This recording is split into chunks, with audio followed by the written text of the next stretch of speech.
지금 방송에서 제공하는 투자 정보는 투자 판단에 대한 조언입니다. 방송에서 제공하는 주식의 가치, 가격 상승 및 가격 하락에 대해서는 방송사에서 보장하지 않습니다.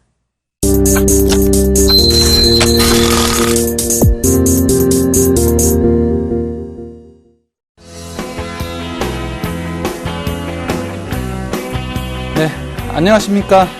대박 플러스 시즌 3 금요일을 책임지고 있는 정재웅. 예, 장대진 멘토입니다. 네, 반갑습니다. 자, 장대진 멘토님. 예. 네, 이번 한 주는 좀 어떻게 보내셨습니까? 네. 이번 한 주 좀 걱정도 했지만은 네. 그래도 뭐 결과가 좋은 것 같습니다. 네. 전반적으로 뭐 시장도 많이 올랐고요. 네. 그래서 뭐 기분 좋게 오늘을 좀 마무리한 게 아닌가라는 생각이 드는데요. 금요일은 좀 피곤하시지 않습니까? 네, 그렇죠. 아무래도 그래도 장이 이렇게 또 우리 예. 금요일이라는 게 예. 또 이제 토요일, 일요일 또 주말에 쉴 수 있다는 것이 또 기쁘기도 합니다. 예.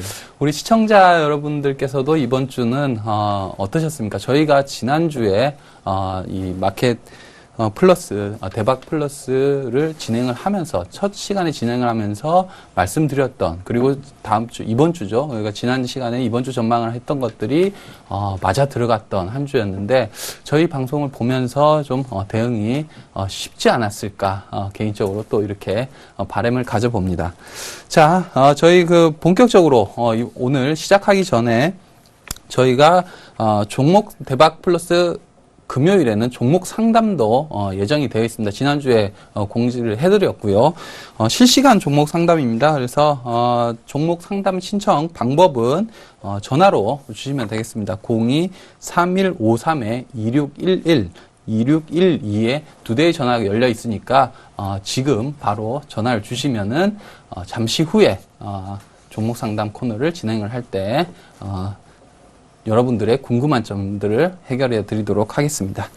자, 대박 플러스 시즌 3 금요일 순서를 본격적으로 좀 진행을 해보도록 하겠습니다. 먼저 지난주, 그러니까 이번 주죠. 이번 주 시장 한 주간 짚어볼 부분 리뷰를 한번 해보는 시간을 갖도록 하겠습니다. 장대진 멘토님. 예. 네. 이번 주도 참 이슈들도 많았고요. 예. 그리고 움직임들도 좀 변동성이 컸던 한 주가 아니었나 예, 이렇게 맞습니다. 생각이 되는데 어떠셨습니까?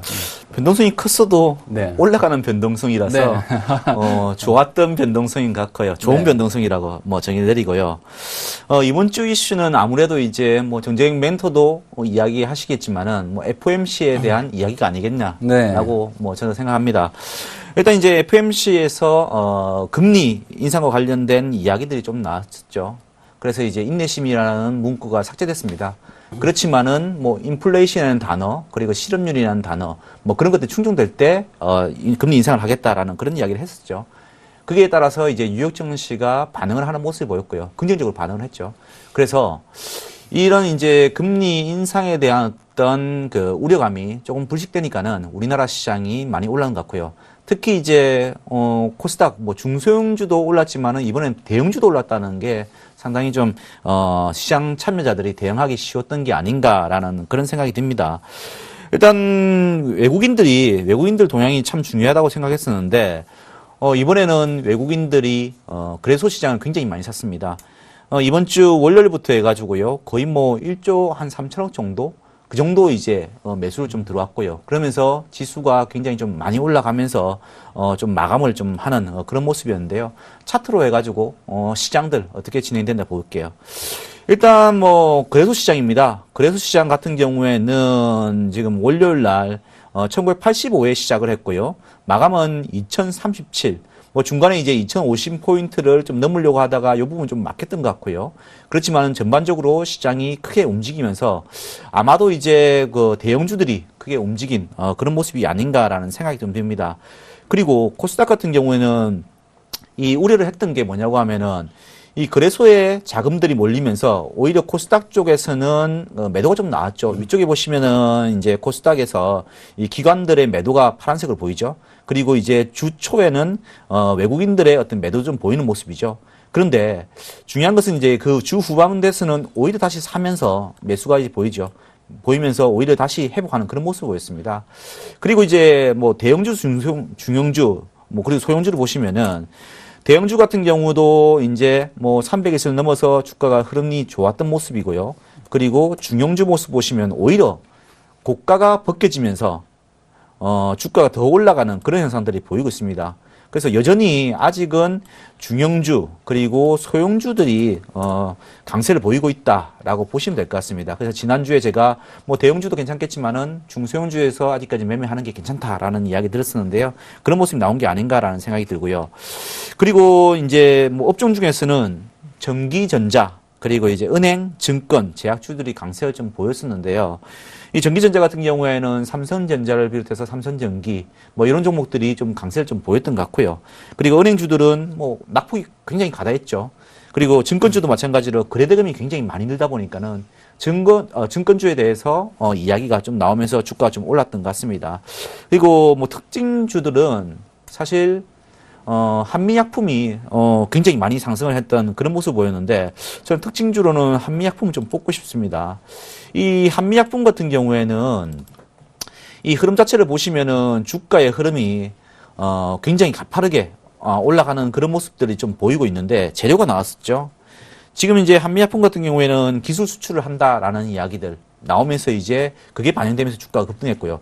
다른 제약주들, 바이오주들도 마찬가지로 시세를 이끄는 그런 모습이 나왔다라는 거죠. 그래서 이번 한 주는 이제 뭐 전기전자, 은행, 증권들의 어떤 순환매가 좀 이루어졌고요. 물론 이제 자동차 부분들도 순환매가 이루어졌지만은 이 막판에는 좀 내리는 그런 모습을 보였고요.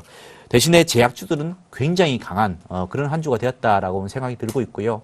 그리고 다른 중소형주들, 뭐 코스닥에 있는 중소형주도 아시겠지만은 이제 뭐 헬스케어, 바이오 그리고 게임 그런 종목들 다 순환매되면서 그런 모습들이 보였습니다. 그리고 특히 이제 바닥에 있는 종목들이 갑자기 올라오면서 주가가 굉장히 세지는 그런 모습들도 나왔기 때문에 아마도 아직까지는 조금 전에 제가 뭐 대형주, 중형주, 소형주 차트를 보여드렸지만은 아직까지는 중형주와 소형주 그리고 코스닥 쪽이 대세다라고 보시면 될 것 같습니다. 그래서 그런 쪽에 상승이 좀 더 이어질 것이다라는 생각을 좀 가지게 됐던 거고요. 특히 이제 뭐 제약주 같은 경우에는 굉장히 이제 뭐 핫하게 움직인다는 게 아닌가라는 생각이 드는데요. 특히 이제 뭐 한미약품을 비롯해 가지고 다른 제약주들도 같이 이끌고 가는 모습들을 본다고 하면은 아마 시세는 좀 더 이어지지 않을까. 그리고 거래소 쪽에서는 다른 종목들은 순환을 하더라도 제약주는 선도주 역할을 하면서 가지 않을까라는 생각을 해봅니다. 정재훈 매니저님께서는 시장 한번 정리해 주시고요. 그리고 특징 종목 한번 이야기해 주시죠. 지난주 이제 그 FOMC가 가장 이번 주에 키워드였는데 사실 인내심 문구가 삭제가 되었습니다. 삭제가 되었지만은 엘렌 의장의 발언을 보면은 좀 앞으로도 지표들을 확인을 하고 그 이후에 확신이 들 때 올리겠다. 뭐 이런 코멘트거든요. 그래서 고용지표와 물가 2% 상승에 고용지표 부분을 보겠다. 그 다음에 물가가 2% 상승할 수 있는 확신이 들 때에 금리 인상으로 가닥을 잡겠다. 이런 부분들은 우리가 지금 이제 4월 쪽은 얘기가 안 되는 거죠. 그리고 6월 쪽에서 미국의 금리 인상이 들어가지 않을까 이렇게 예상을 했었는데 6월 쪽도 넘어갈 가능성이 크다. 그러니까 하반기 지금 보면은 이제 9월이다, 12월이다 이렇게 얘기들이 많은 것 같아요. 그래서 어쨌든 6월 인상설이 힘을 잃으면서 시장이 또 위쪽으로 반응을 했다 이렇게 보여지고 그 부분에서 이제 달러가 초강세였는데 달러가 FOMC 회의 이후에 좀 약세를 보이는 이런 국면을 보였습니다. 그래서 일단 FOMC는 상당히 긍정적으로 시장이 원하는 대로 나오지 않았느냐 하는 상황이고요. 그러니까 이번 주에 가장 큰 수급 쪽에서 보면은 외국인 매수세가 워낙 강하게 들어왔다는 것이죠. 이 외국인 매수세가 강하다. 이것은 지금 중소형주 쪽에서 이어지던 중소형주들의 강세에서 이제 대형주까지 강세로 접어들 수 있는 수급 바탕이 만들어지고 있다. 이렇게 볼 수 있습니다. 그래서, 지수가 2030포인트도 탈환을 했죠. 그래서 저희가 지난주에 이제 이번 주 시장을 전망을 하면서, FOMC 결과가 호의적이다. 시장이 원하는 대로 나왔다 하면은, 2030포인트 정도까지 이번 주에 오를 수 있다 했는데 뭐 저희들의 예상이 딱 맞지 않았나 이렇게 보여지고 다만 이제 시장에서 좀 발목이 잡힐 수 있는 부분 그 수급 부분에서 보면 기관의 펀드 환매죠. 그러니까 2,000포인트를 넘어오니까 투신권 매물이 많이 나온단 말입니다. 이것이 이제 이번 주 내내 기관들의 강한 매도가 이어졌고 그것을 뛰어넘는 외국인들 매수세가 나왔죠. 그래서 다음 주에도 만약 외국인 매수세가 좀 주춤을 하게 된다고 하면 기관의 매도 물량에 조금 조정받을 수도 있는 뭐 큰 폭의 조정은 아닐 것으로 보여집니다만은 지수가 좀 많이 올랐기 때문에 이런 부분들도 다음 주는 좀 신경을 써야겠다 하는 생각이 들고요. 어쨌든 그 코스닥 부분 보면은 코스닥이 오늘은 강세를 보였습니다. 그죠? 근데 주중에 보면은 기관들의 매도가 강하게 한 이틀 정도 나오면서 지수가 620선까지 밀리는 모습이 나왔고 반면에 그것이 오늘 외국인 매수가 유입이 되면서 바로 또 640선 종가상으로 또 6년 9개월 만에 사상 최고치를 기록을 했다. 이런 부분들 보면 장대진 멘토님의 말씀대로 우리 아직까지는 중소형주가 시장 대비 강세를 보일 수 있고 거기서도 이제 대형주 쪽에서도 시장이 이끌어 나갈 수 있는 수급 바탕이 된다. 그러니까 뭐 한마디로 말하면은 전반적으로 시장이 좋아지고 있다. 기관 매도만 조금 조심하면 되겠다 하는 판단입니다. 자, 이렇게 해서 우리 이번 주 시장 리뷰를 해봤고요. 다음에는 종목 진단을 하도록 하겠습니다. 이번 주 시장 여기서 마치도록 하겠습니다. 네.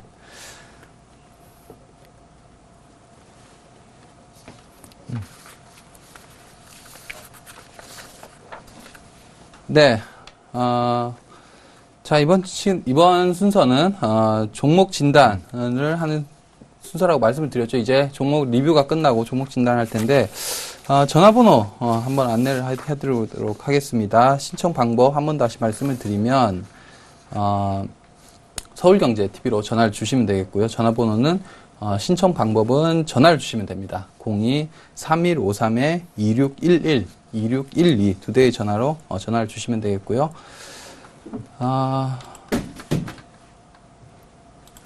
자, 지금 첫 번째 종목이 네, ICD. ICD 11,500원에 4006님께서 예. 전화를 주셨는데 네. 네, 장대진 멘토님께서 먼저 네, 해주시죠. 그렇습니다.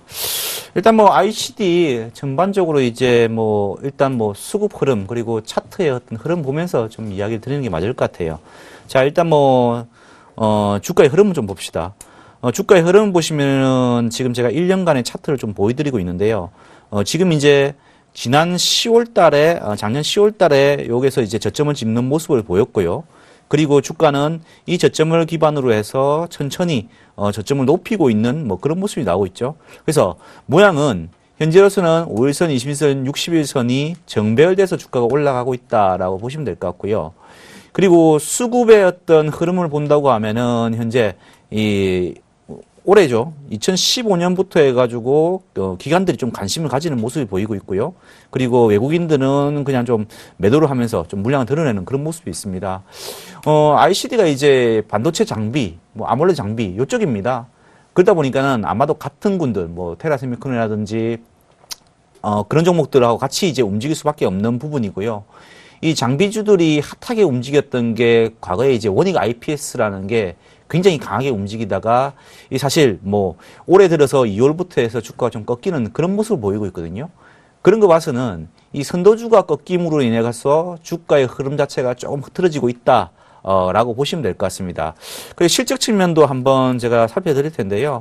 ICD의 실적을 한번 보면은 현재 뭐 아시다시피 이제 2014년도 9월이 이제 결산법인인데요. 2014년 9월달까지는 111억 그 적자가 났고요. 그리고 뭐 여기에서는 1분기죠. 2014년도 1분기에 보시면은 뭐 흑자 1억 정도가 났습니다. 그래서 전반적으로 이제 턴 어라운드 하겠다라는 그런 모습은 보이지만 조금 더 지켜봐야 된다. 이 측면이 좀 그 불안하니까는 조금 더 지켜봐야 된다고 해서 주가가 움직임을 지금 현재로서는 이 21선을 이탈해서 움직이는 게 아닌가라는 생각이 듭니다. 그러면은 우리가 이제 이 종목에 대해서는 사실 이제 수급적인 측면도 별로 볼 게 없고요. 그리고 실적 보니까는 아직은 조금 더 확인해야 된다라는 그런 측면에서 볼 수가 있을 겁니다. 그렇기 때문에 이 종목 같은 경우에는 조금 더 지켜보자. 대신에 뭐 추가적으로 사신다든지 아니면은 손절을 한다든지 그럴 필요까지는 없고요. 현재로서는 지금 단가가 11,500원이지만은 실적이 확인되지 않았기 때문에 추가적으로 사시지 마시고요. 오히려 여기에서는 기다려보자라고 이야기 드리겠고요.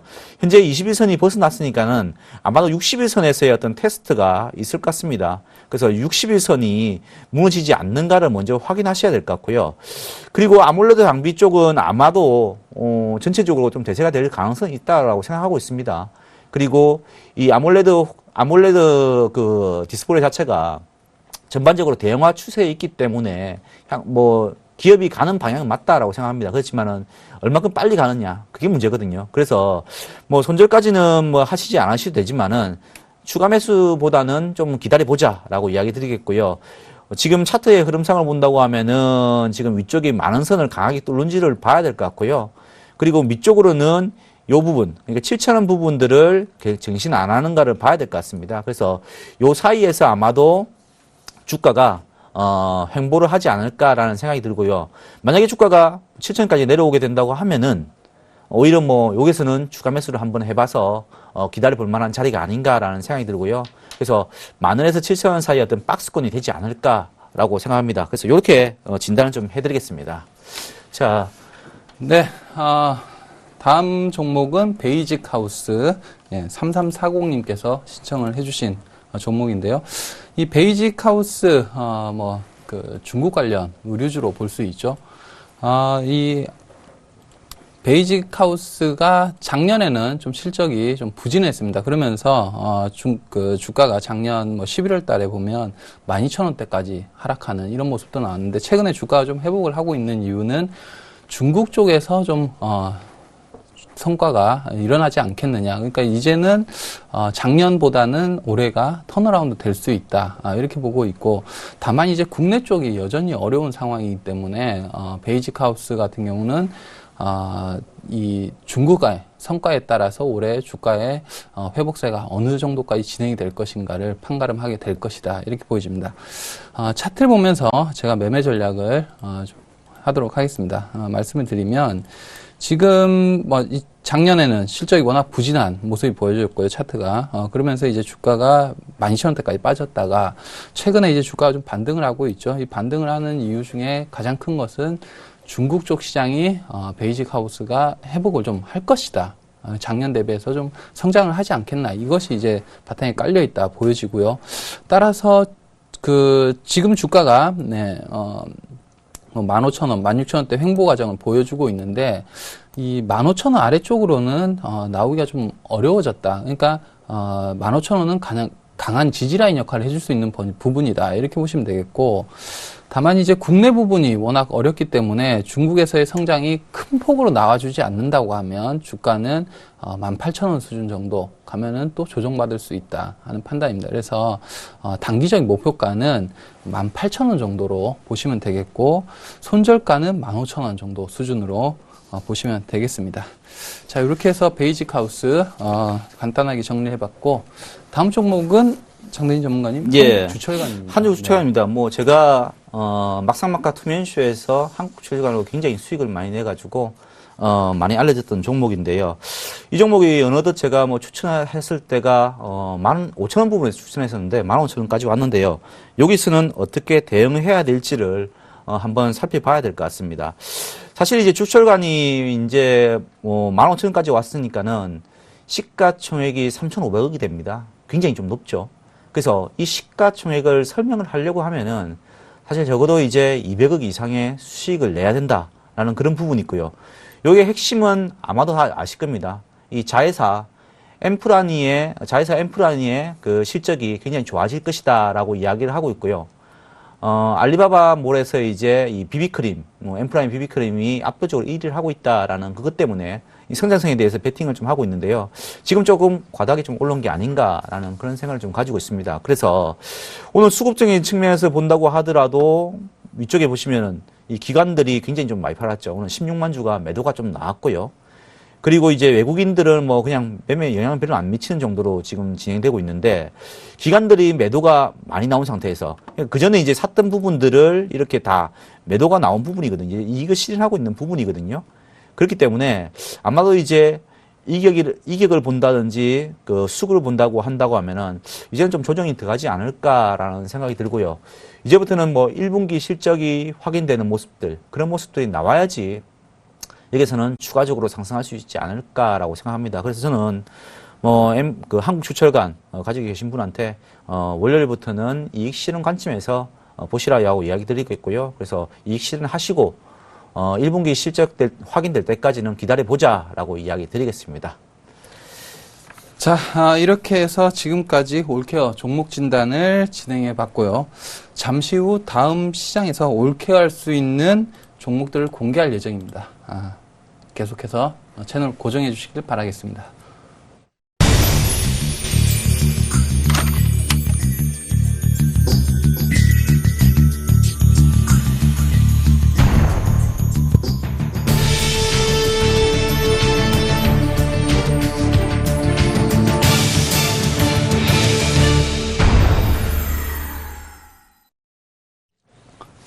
네, 이번 코너는 자, 올케어 300클럽, 장대진의 300클럽 대 정재웅의 텐텐클럽 이렇게 저희가 포트폴리오를 매주 한 종목씩 매수 유망주를 소개를 해드리고 그 종목들이 성적이 어떻게 되는가를 점검을 하는 시간을 갖도록 하겠습니다.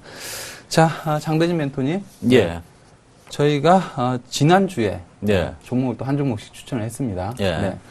지난주 효성을 추천하셨는데 그렇습니다. 한 주간 어땠는지 리뷰 한번 해주시죠. 예. 효성 먼저 제가 리뷰를 좀 해드리겠습니다. 지금 저희 300클럽의 첫 번째 포트폴리오 종목은 제가 효성으로 잡아봤는데 좀 큰 종목 잡아드린다라는 이야기 드리고요. 그리고 중장기적으로 한번 가보자 라는 이야기를 드리면서 추천을 드렸었는데요. 흐름 한번 보시죠. 제가 지난주 금요일 날 이제 이야기 드렸었고요.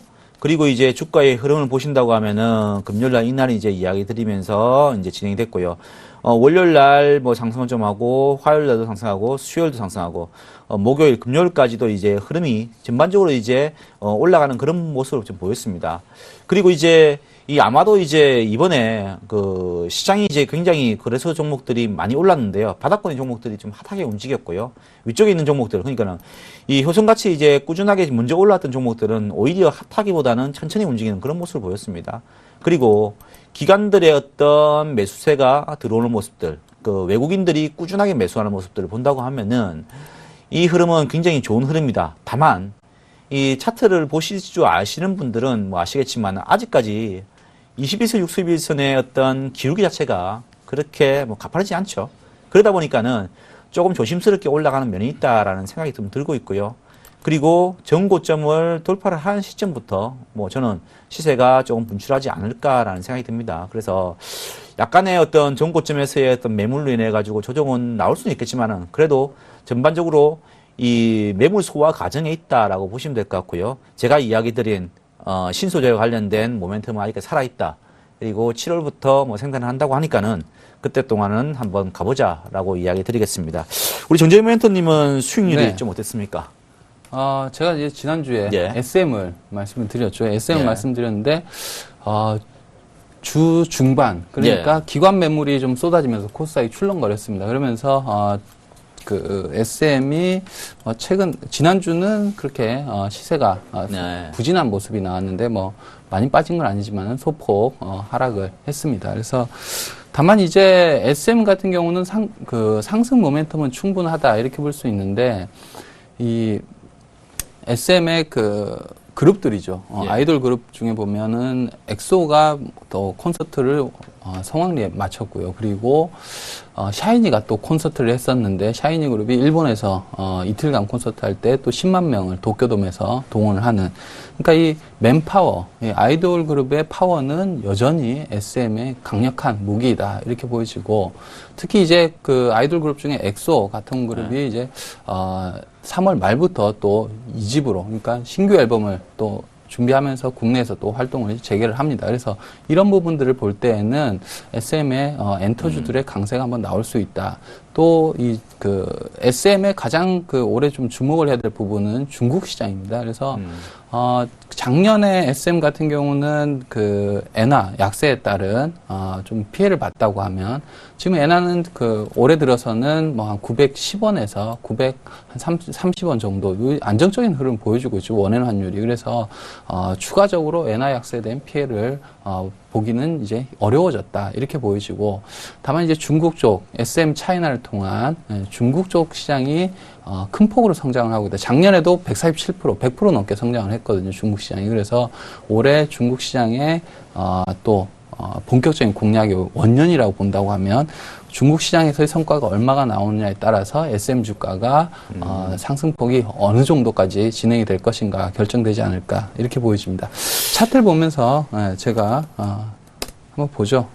근데 저게 사실 4분기 실적이 별로 안 좋았지 않습니까? 그렇죠. 네. 근데 그런 부분들은 뭐 1분기 실적까지 확인해 봐야 되지 않은 그런 느낌들이 좀 드는데요. 네. 뭐 그런 부분들까지는 좀 시간이 좀 걸리지 않을까라는 생각이 드는데요. 1분기 이제 실적이 이제 다음 달이 어닝 시즌이고, 보통 그렇죠. 코스닥 종목들은 뭐 4월, 빠르면 4월 말, 네, 늦으면 이제 5월 초, 이쪽에서 이제 발표가 나올 텐데, SM 같은 경우는 작년에, 엔저로 인한 또 네. 피해가 컸죠. 그리고 4분기 실적도 예상보다 부진했습니다만은, 1분기가 사실 비수기이거든요. 아, 그래요? 네, 이 엔터주들은 성수기는 3분기, 4분기, 하반기이고, 특히 1분기가 비수기인데, 올해는 좀 틀리지 않을까 이렇게 보여져요. 왜냐면은 작년에 좀 기저효과가 있을 것이고, 작년에 좀 예. 부진했던 부분, 그리고 올해는 또, 이 엑소라든지 1분기 때부터 해외 활동이, 예. 그러니까 아이돌 그룹의 해외 활동이 지금 상당히 왕성합니다. 그래서 1분기 때부터 실적이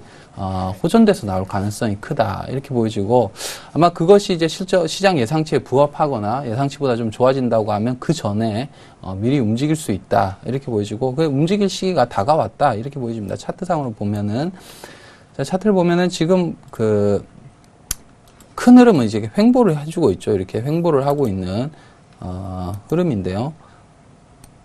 이렇게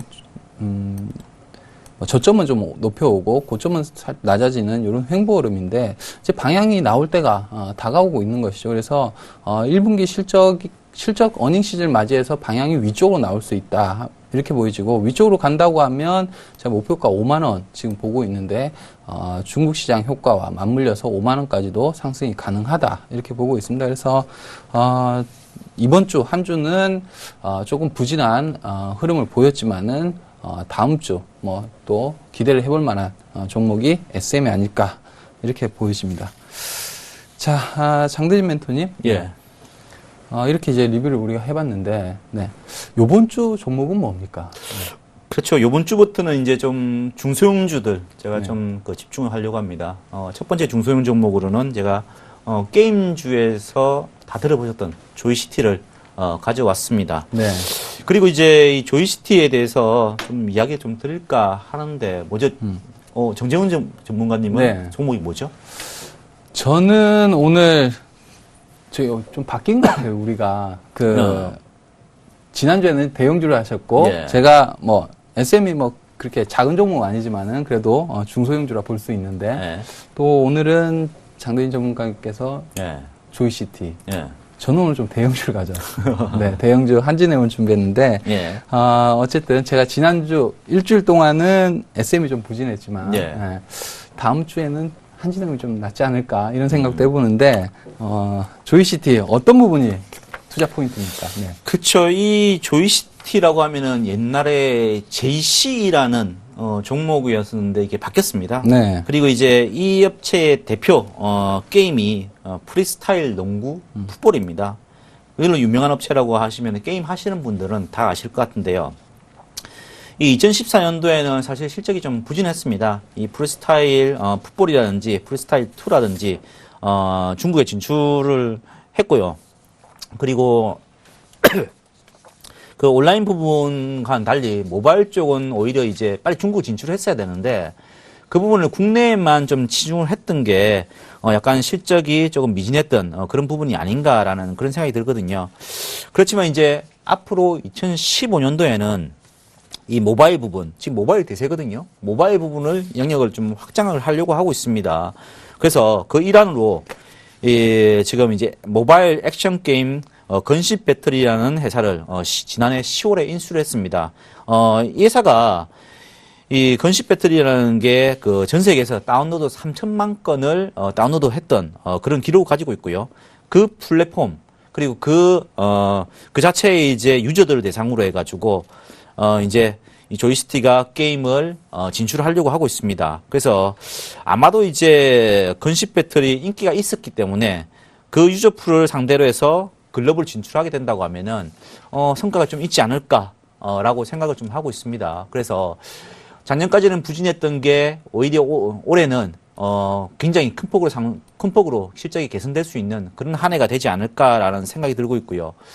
그리고 전반적으로 게임 업체들은 보시면은 이 게임 하나가 굉장히 이제 인기를 있거나, 그러니까 뭐 소위 대박이라고 하죠. 대박을 치면은 수익이 뭐 100억, 200억씩 납니다. 그렇기 때문에 아마도 지금 시청은 그런 이제 그런 게임에 대한 어떤 기대감들이 형성돼서 주가가 이렇게 형성되고 있다라고 보시면 될 것 같습니다. 제가 차트를 보면서 조금 더 좀 이야기를 드리려고 합니다.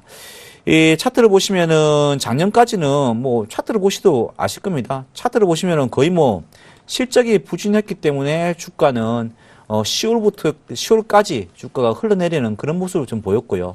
그리고 10월 이후에 주가는 반등을 하기 시작하는 그런 모습인데요.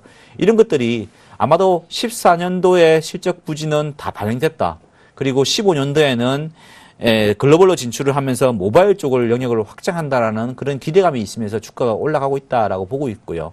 그리고 중요한 것은 이 14년도의 고점을 이렇게 살짝 돌파를 하는 그런 모습들이 지금 나오고 있다라는 거죠. 그러면은 아마도 이제 14년보다는 15년에 굉장히 좋을 것이다라는 예상을 하고 투자들이 들어온다라고 보시면 될 것 같습니다. 그래서 이 주가의 흐름만 본다고 하면은 5일선, 21선, 60일까지 정배열이고요. 그리고 오늘 같은 경우도 지금 주가의 흐름 보신다고 하면은 이 올라갈 자리에서 바로 올라주는 그런 모습이었거든요. 이 21선을 깨지 않고 가는 게 굉장히 중요한데, 뭐 사실 이 지난번에 2월달 그 말 정도에서는 21선 깨면서 61선까지의 지지를 하면서 올라가는 모습을 보였지만, 이번에는 이 21선을 깨지 않고 주가가 반등하는 모습을 본다고 하면은 아마도 이제는 조금 속도를 내겠다라는 그런 이제 뉘앙스가 아닌가라는 생각이 듭니다. 그리고 기관들 좀 들어오는 모습들, 외국인들 들어오는 모습들 보였기 때문에 아마도 주가가 이번에 그 3월달 초에 짚었던 고점 부분을 돌파를 하지 않을까라고 생각하는데요. 저는 뭐 오늘 종가 기준으로 해가지고요, 좀 이야기를 드리겠고요. 그리고 주가가 올라가게 된다고 하면은, 단기로는 본다고 하면은, 한 35,000원 선 정도, 뭐 지금 그렇게, 단기로 이렇게 잡으면은 35,000원 선 정도가 아마도 이제 다음 걸리는 선이 아닌가라는 생각이 듭니다. 그래서, 이번 주에는 단기 종목으로 해가지고 제가 가져온 종목은 35,000원까지 해서 좀 보고 접근을 하자라는 이야기 드리겠고요. 밑쪽에는 아마도 이제 그냥 뭐 추세선 따라간다고 하면은 뭐 27,000원 선이 깨지지 않는다고 하면은 주가 자체의 어떤 흐름들은 좋은 흐름으로 갈 수 있다라는 부분입니다. 그래서 저는 목표가는 35,000원, 뭐 짧지만은 좀 짧게 접근을 해보자라고 이야기 드리겠고요. 손절가는 27,000원으로 해서 대응을 해보자라고 이야기 드리겠습니다. 자, 정재훈 부장님은 네. 어떻게 뭐 종목 가져왔습니까? 네, 그 전에 네. 이제 조이시티 말씀해 주셨죠. 이번에는 좀 예. 매매 전략이 좀 단기적입니다. 네, 그렇죠. 근데 이게 조금 건식 배터리라든지 예. 이 부분이 생각보다 잘 됐다. 네. 이럴 경우에는 중장기적 혹은 네.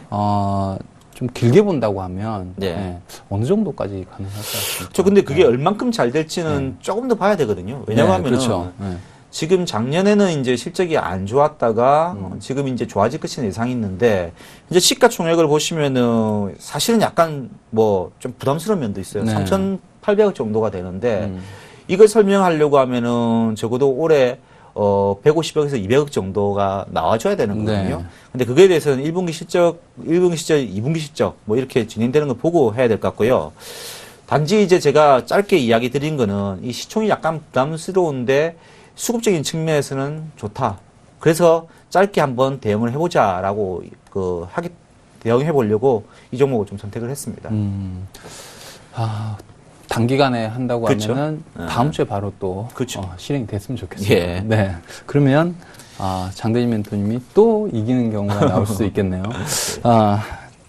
네, 저의 오늘 종목은 한진해운입니다. 저는 오늘 한진해운을 준비했는데 한진해운 참 아픔이 많은 종목일 것 같아요. 이 해운주, 조선주, 뭐 상당히 고전을 했던 이런 종목들인데, 그리고 우리 투자가들을 많이 울렸던 종목들입니다. 근데 제 경험상 보면은, 투자가들을 많이 울렸던 종목들이 돌아서서 오르기 시작하면 상당히 또 많이 오르는 경우가, 크게 오르는 경우가 또 많지 않았나 하는 생각인데, 뭐 대표적인 것 종목들이 뭐 하이닉스, 옛날 하이닉스 같은 종목들이었죠. 그래서 한진해운도 그럴 가능성이 크다 하는 생각에 오늘 준비를 했고요. 투자 포인트는 한 4가지 정도 볼 수 있겠는데, 크게 본다고 하면 가장 중요한 부분은 이제 유가가 하락을 하고 있다는 것이죠. 작년 하반기에 뭐 90불, 100불 하던 유가가 지금 WTI 기준으로 보면은 45불대, 그 밑으로도 지금 내려와 있는 상황이죠. 그러니까 유가 반토막이 난 상황입니다. 이 한진해운에서 가장 큰 이 비용을 차지하는 것이 원가에서 가장 큰 비중을 차지하는 것이 유가입니다. 유가가 비용의 40% 정도 되는데 이것이 반으로 줄었다. 상당히 한진해운에는 긍정적이겠죠. 물론 항공주들도 마찬가지입니다만은 해운주 상당히 긍정적이다 이렇게 보여지고 이 비용 절감은 바로 또 수익성 강화에 단초가 될 수 있는 이런 상황이죠. 그래서 유가 하락에 대한 수혜 가장 클 것이다 이렇게 보여지고, 그 다음에 이제 이 유가가 떨어졌는데 운임료가 떨어져 버렸다 이러면은 뭐 의미가 상쇄가 되는 것이죠. 그런데 최근에 보면은 3월 들어서 이제 한진해운이 유럽 노선과 미주 노선의 운임을 인상을 추진을 하고 있습니다. 이제 화주들과 협의가 가겠죠. 그렇게 되면 이 부분에서 이제 한진해운이 주도권을 잡아갈 수 있는 이유가 뭐냐면 3분기, 그러니까 7월, 8월, 9월이죠. 7월에서 9월까지가 해운업의 가장 큰 성수기입니다. 그리고 4, 5, 6원 성수기 쪽으로 진입하면서 1분기보다 물동량이 늘어나는 시기란 말이죠.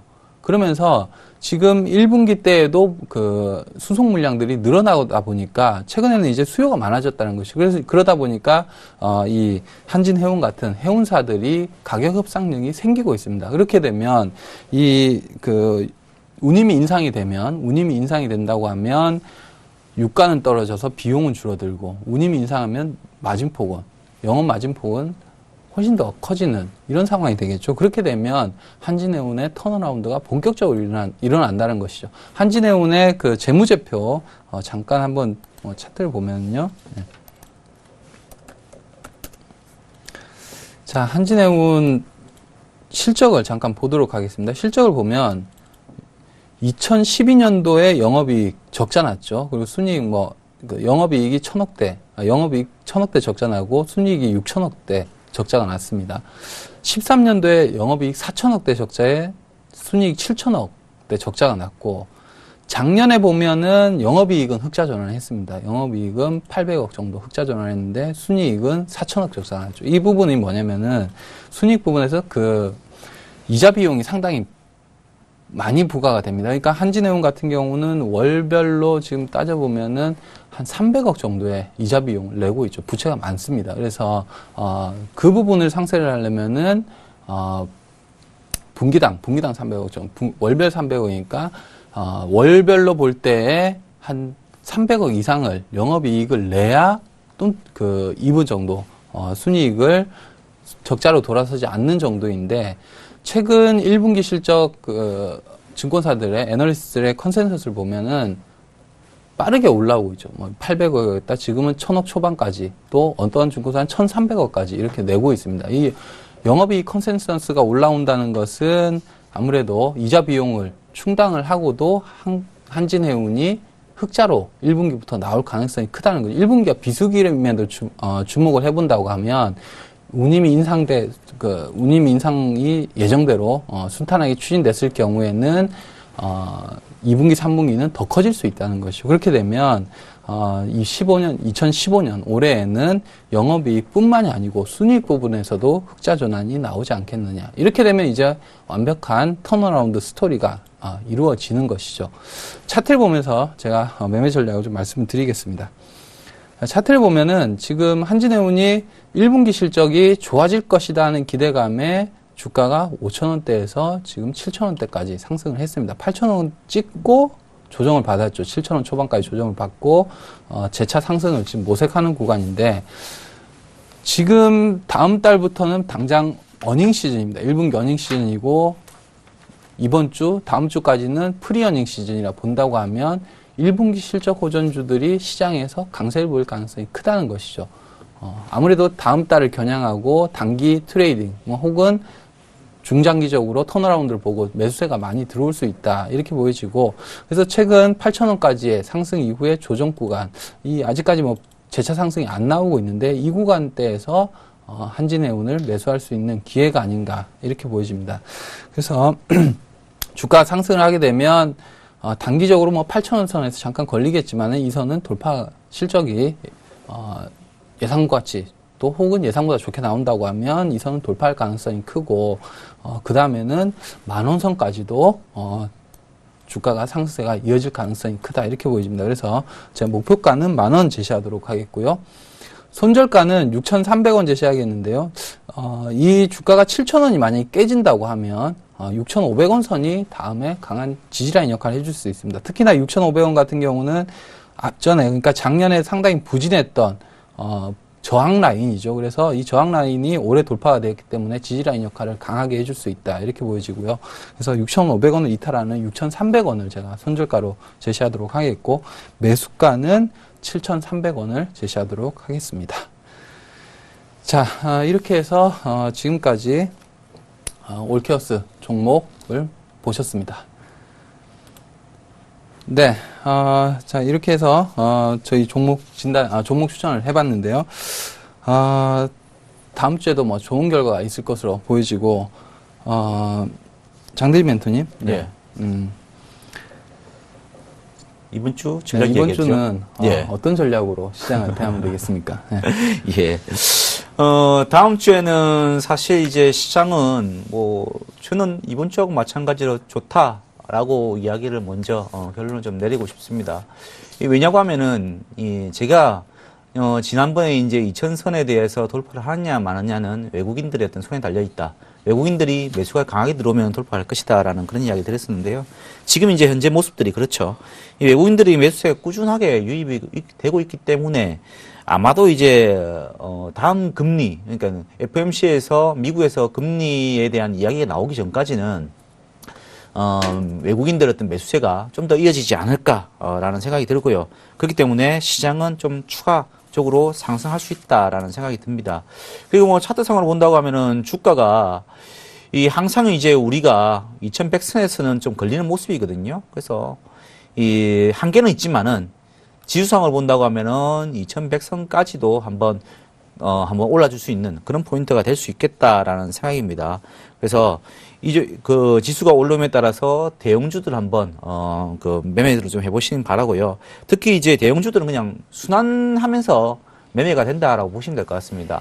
오늘 같은 경우에는 뭐 지금 자동차주들이 다시 내렸죠. 그러면은 아마도 다음 주에는 또 자동차주들이 좀 내린 만큼 또 올라가는 그런 모습들. 그리고 이번 주에 올랐던 뭐 증권이라든지 은행이라든지 그런 종목들은 조금 낮아지는 모습들. 그런 모습들이 나오지 않을까 생각합니다. 그래서 이 대형주들은 조금 단기 매매 쪽으로 접근을 하셔야 되는 게 아닌가라는 생각이 들고요. 그리고 중소형주들은 아까 제가 차트를 보여드렸지만은 중형주 소형주들이 차트가 굉장히 좋습니다. 그리고 특히 요즘에 그런 생각이 들 겁니다. 이거 주가가 얼마 안 하던 종목이었는데 갑자기 뭐 주가가 뭐 50%, 30% 이렇게 올라가는 종목들이 중소형 종목들에서 나오고 있습니다. 그래서 이 중소형 종목 중에서 턴어라운드가 된다는 종목들, 이야기가 들린 종목들, 아니면은 자산 가치 대비해서 굉장히 저평가되어 있다는 종목들, 그런 종목들을 한번 길목지키기 한번 해보시는 것도 방법이 될 수가 있다라고 생각하고요. 이렇게 중소형 종목들이 올라갈 때는 한꺼번에 뭐 20, 30%, 40, 50% 뭐 이 식으로 올라가고 있습니다. 그렇기 때문에 아마도 이제 길목지키기 하면서 한다고 하면은 그동안에 수익률을 내지 못했던 거에 대해서 만회할 수 있는 어떤 기회가 되지 않을까라고 생각하고 있습니다. 자, 정재훈 멘토님은 네. 다음 주 시장 어떻게 보십니까? 그 전에 예. 지금 외국인들이 이번 주 강하게 샀잖아요. 예. 근데 다음 주는 어떻게 보세요, 외국인 쪽으로? 네. 다음 주는 저는 네. 뭐 좋게 보고 있습니다. 왜냐고 하면은 네. 일단 외국인들이 흐름 자체가 사자는 쪽으로 지금 기울이고 있습니다. 그리고 특히 지금 차트를 제가 하나 더 보여드릴게요. 제가 이야기 들은 게 외국인 시각에서는 어떻게 봐야 되냐. 외국인 달러 베이스 봐야 되거든요. 네. 조금 전에 보였던 거는 그냥 이제 원화 베이스고 달러 베이스를 본다고 하면은 지금 현재로서는 주가의 흐름은 아직까지는 박스권에서 머물고 있습니다. 다만 지금 뭐 상해 지수 그리고 니케이 일본 지수 그리고 미국 지수 보시면은 계속적으로 상승 추세에 있단 말이에요. 유럽 지수도 네. 마찬가지고요. 그걸로 인해 가지고 지금 자금들이 들어오면서 올라가고 있거든요. 그리고 그 핵심이 바로 금리와 관련된 미국의 동향인데 미국의 동향이 아직까지는 금리에 대해서는 연기될 것이다라는 컨센서스가 형성되고 있기 때문에 아마도 주가는 추가적으로 올라가고 있고요. 올라갈 가능성이 높고 외국인들을 보는 차트에서도 보시면은 뭐 21선, 61선, 5일선까지 깔아놓는 정배리 팀이 형성되고 있단 말입니다. 네. 그러면 아마도 외국인들도 좀 편하게 살 수 있는 자리가 아닌가라는 생각이 듭니다. 그래서 저는 뭐 외국인들은 또 산다라고 생각하고 있습니다. 네.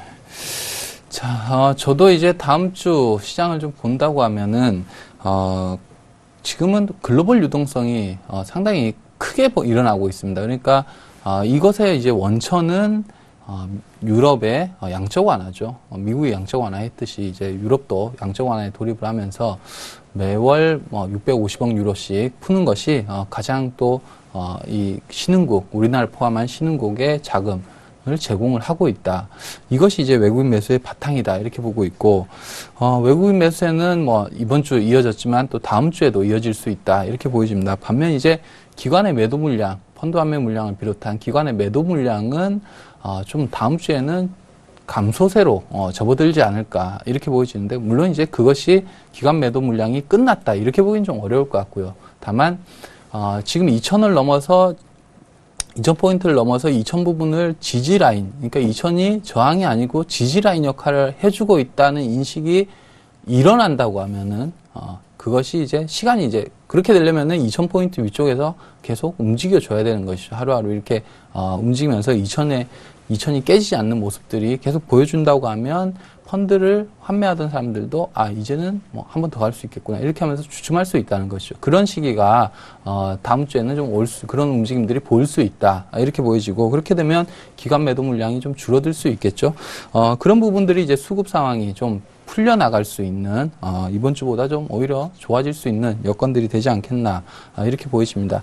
다만 이제 좀 경계해야 될 부분들은 단기적으로 상승폭이 컸기 때문에 이 피로감 이런 부분들을 조금 경계를 하시면 되겠다 이렇게 보여지고 뭐 다음 주는 한 2,000선을 지지라인 역할을 하면서 2,060선을 돌파 시도를 하는 이런 정도의 움직임이지 않겠나 이렇게 보여집니다. 그래서 우리가 주목해야 될 부분들은 말씀드렸지만은 다음 달 어닝 시즌을 대비해서 실적 호전주들 이런 것들을 다음 주에 공략을 해본다고 하면 상당히 또 좋은 성과가 나오지 않겠나 이렇게 보여집니다.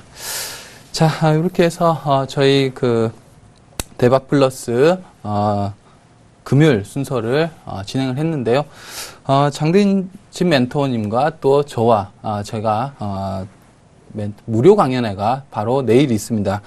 일시는 2015년 3월 11일 내일이죠. 내일 토요일 2시에 부산 지하철 부전역 2번 출구에 부산 적십자회관 6층에서 진행을 합니다. 참가비는 무료이고요. 신청은 현장 접수를 받고 있습니다. 그래서 문의사항이 있으시면 샘플러스 콜센터 1577-7451로 문의를 주시면 되겠습니다. 그래서 내일 오후 2시에 부산 적십자사회관 6층에서 무료 강연회를 진행하도록 하겠습니다. 자, 금요일 대박 플러스 시즌 3 이렇게 진행을 해봤는데요. 이번 주는 어떠셨습니까? 이번 주 저희들을 보고 또 다음 주에도 우리 시청자분들이 좋은 성과가 있기를 또 기대를 해보겠습니다. 저희들은 다음 주에 인사를 드리도록 하겠습니다. 시청해 주셔서 감사합니다.